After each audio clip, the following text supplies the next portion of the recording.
Example three क्या है आपके पास? एग्जाम्पल थ्री ये है आपके पास, दो डेटा आ रहे हैं, एक जनवरी सेल का आ रहा है और एक फेब की सेल का डेटा आपके पास आ रहा है।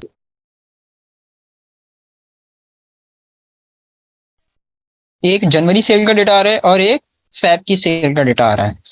लेकिन फैब की सेल में हुआ क्या है कि मेरे पास नए और पुराने दोनों कस्टमर मिक्सअप हो गए।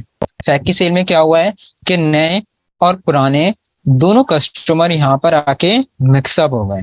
ये तो चलो छोटा डेटा है, ये डेटा कहीं दूर की बात है। अगर कहीं 100 फील्ड्स में भी ले जाऊं मैं, तो आप कैसे मैच कर पाओगे कि इसमें हमारे नए कस्टमर कौन से हैं, पुराने कस्टमर कौन से हैं? बहुत ज्यादा मुश्किलात पेश आएंगी। आपसे ये कहा जाता है कि यार फैब में हाँ, सब मसला ये हो गया है कि नए और पुराने दोनों कस्टमर मिक्सअप हो गए। अब हमें इसमें ये समझ में नहीं आ रहा कि इसमें हमारे नए कस्टमर कौन से हैं और पुराने कस्टमर कौन से हैं। आप एक काम करके दे दें हमें, और वो आप ये काम करके दें कि इसमें जितने नए कस्टमर ऐड हुए हैं ना, तो उनके सामने एन है, यानी कि नॉट अवेलेबल। और जो ज्ञान तुम लोग को यहाँ पे कहीं नजर आ रहा है? अच्छा, थोड़ा सा नेट कनेक्शन प्रॉब्लम हुई थी, मैं एक मरतबा फिर से रिपीट कर देता हूँ। अब आपसे कहा क्या जा रहा है कि जितने नए कस्टमर हैं उनके सामने एनए लिखा हुआ आ जाए, जो पुराने हैं उनके सामने उनका नाम आ जाए। मिसाल के तौर पे मैंने कहा रियान है।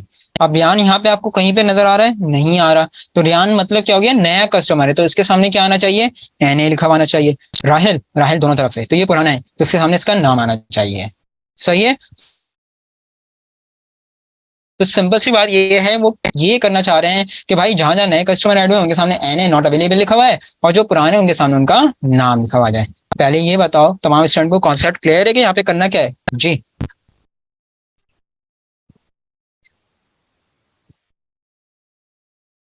बी स्टूडेंट, कॉन्सेप्ट क्लियर है कि यहाँ पे करना क्या है? एग्जैक्टली exactly, हमें यहाँ पे मैचिंग करनी है यार, कि जो नए हैं उनके सामने एन ए लिखा हुआ है, जो पुराने हैं उनके सामने नाम लिखा जाए। यहाँ पे लगेगा वी।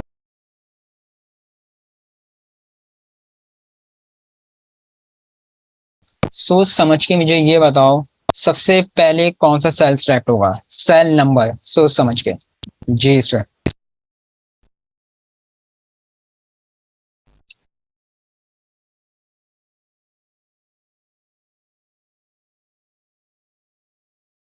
अच्छा जी। सलमा, जावेद, सलमा जावेद। एफ टारगेट बनानी नहीं है ना भाई, हमें तो नहीं है कौन सा सेल सेलेक्ट होगा।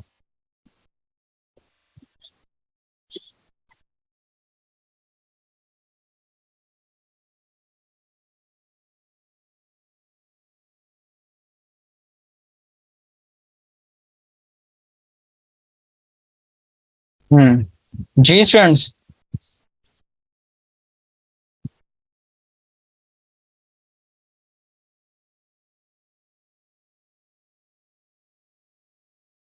जिन स्टूडेंट ने आंसर दिया E47, सही है, गुड।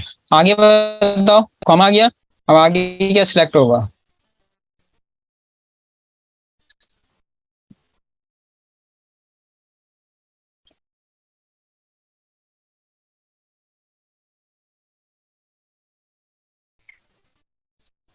आगे क्या सिलेक्ट करेंगे?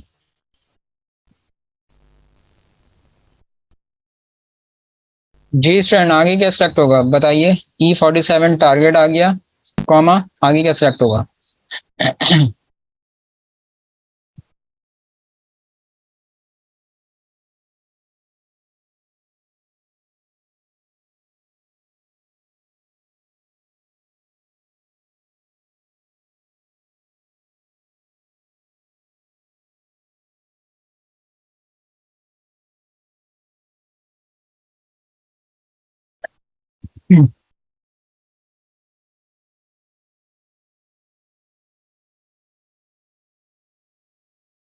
अच्छा, यानी कि आसान अल्फाज में आप लोग कह रहे हो सर जैन का डेटा, चलो जैन का डेटा ले लिया, एफोर्ड कर दिया फ्रीजिंग के लिए, कॉमा, आगे बताओ आगे क्या आएगा?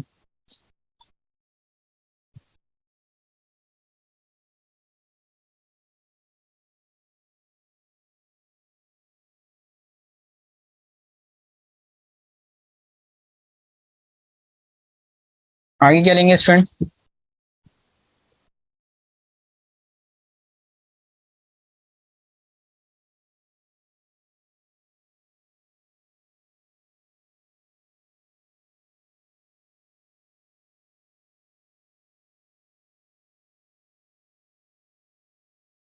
वन आएगा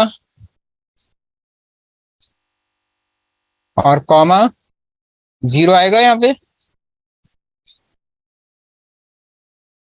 जीरो आएगा, बिल्कुल आएगा। Bracket close, then enter. Track करें इसको, ये देख लें। रेहान यहाँ पे कहीं भी नहीं है। एन आ गया, उसामा कहीं भी नहीं है। एन आ गया, राहिल, असद, नबील तीनों आ रहे हैं यहाँ पर, ये देख लो। आपको ये कहे कि सर ये तो आमने सामने आ रहे थे, अगर ये डेटा आगे पीछे में कोई इशू नहीं है तब भी वो आंसर लेकर आएगा, मैं करके ही बता देता हूँ। फॉर एग्जाम्पल नबील को मैं ऊपर लेके चले जाता हूँ, रेहान को मैं नीचे ले आता हूँ।